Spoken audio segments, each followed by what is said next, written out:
C'est une conférence de presse qui est toujours très agréable puisque nous sommes tous impatients de savoir quel va être le programme de cette 30e édition. Et c'est vrai que le Festival de théâtre de rue est aujourd'hui un élément majeur, comme l'a dit Madame Cavécas, un élément majeur de la vie culturelle locale. Pendant 4 jours, la ville d'Aurillac, le territoire cantalien, est mis à l'honneur par la création artistique, par la richesse des différentes troupes qu'on accueille, par aussi un public d'origine très variée, qui vient de multiples horizons, avec des motivations parfois différentes, mais qui sont tous unis par l'amour des arts de la rue, par l'amour de la création artistique, par le plaisir de se rencontrer, ça a été dit, par le lien social qui est créé à ce moment-là, ce lien particulier qui, au cœur de l'été, permet à la fois aux personnes de se rencontrer, mais aussi de vivre des moments d'émotion intense, créés par les artistes qui se produisent devant tous ces spectateurs et qui font de ce festival un moment très particulier. Et de vous dire qu'un festival, c'est jamais acquis. C'est toujours il faut chaque année remettre l'ouvrage sur l'établi et se dire que cet engagement que nous avons fait pour cette 31e fois, eh bien, il faut qu'il perdure, il faut qu'il s'inscrive dans le temps, qu'il continue. Et il peut continuer que si la qualité est au rendez-vous, que si nous aussi nous sommes en soutien. Donc cet engagement, ben, on le prend. C'est le moment de le dire et de dire notre soutien. Et à cette conférence de presse, à annoncer à tous les futurs festivaliers, à toutes ces personnes impatientes de savoir quelle va être la teneur de cette 31e édition bis. C'est pas facile à dire.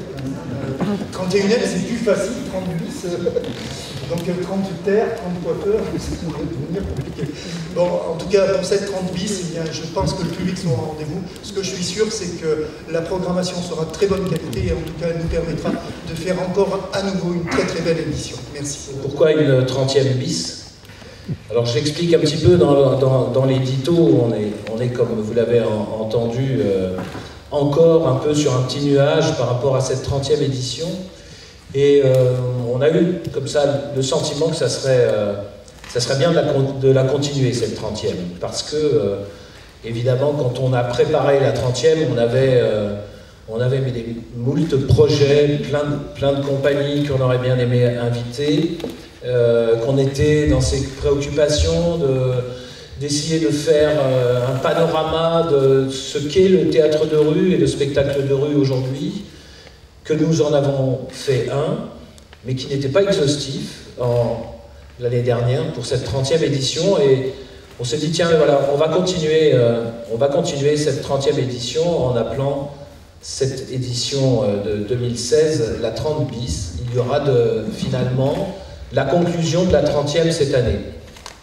Dans le sens où nous avons ouvert la 30e édition par une action artistique assez monumentale, très particulière, et nous vous préparons pour la 30 bis, finalement, la conclusion de la 30e, dans le sens où nous vous donnons rendez-vous le dernier soir de la 30e bis pour un événement très spectaculaire et qui est la compagnie qui s'appelle Gratte-Ciel et qui présentera Les Anges.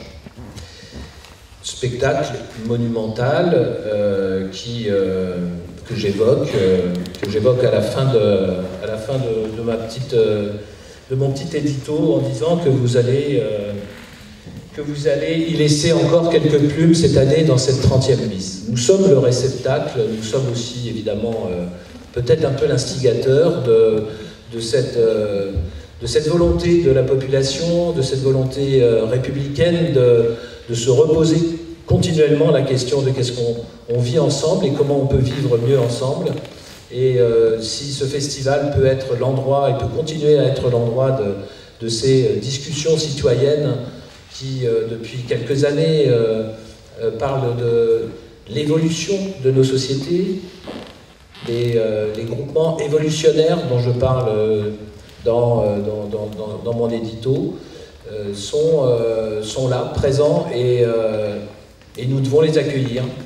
Le théâtre est fait pour ça, pour entendre ce qui peut-être certains cachent dans des écrits qui ne sont pas accessibles.